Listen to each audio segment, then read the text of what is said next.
Branchons un moteur triphasé à monophasé, même si ce n'est pas une opération conseillée, on y perd en couple et en rendement. On va le connecter en triangle, brancher entre U1 et V1 la phase et le neutre, entre V1 et W1 le condensateur.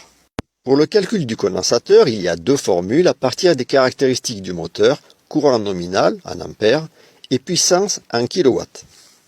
La valeur est approximative puisqu'en général on obtient deux résultats différents. On va donc devoir faire des essais.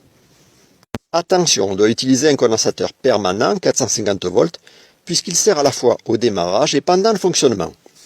Premier essai, la vitesse est bien inférieure à la vitesse nominale donnée et le couple très faible. On va devoir élever un peu la capacité. Or, on n'a pas ça en stock, on a par contre un 6 microfarad que l'on va mettre pour essai en parallèle sur le 8 microfarad pour obtenir au total 14 microfarad. Cette fois-ci, la vitesse est correcte, le couple aussi, et le moteur ne chauffe pas. On va donc devoir acheter un condensateur de 14 microfarad. Regarde bien, mais d'abord, avant de manipuler un condensateur, vérifie bien qu'il soit déchargé. Tu pourrais t'électriser ou t'électrocuter. Après avoir vérifié, comme vu précédemment, s'il est permanent ou de démarrage, tu auras peut-être à le changer. Si son étiquette est abîmée, la seule façon fiable de connaître la valeur de sa capacité est de regarder la plaque signalétique moteur. On voit ici indiqué 10 microfarad. S'il y a deux valeurs, on reconnaîtra le permanent à sa tension maximum admissible la plus élevée et la valeur de sa capacité la plus faible. Sinon, il existe plusieurs formules, de la plus simple à la plus compliquée, la dernière étant d'ailleurs assez contraignante à mettre en œuvre. Mais souvent on s'aperçoit qu'elles ne correspondent pas aux valeurs constructeurs. Au pire, garde bien ce tableau fabricant.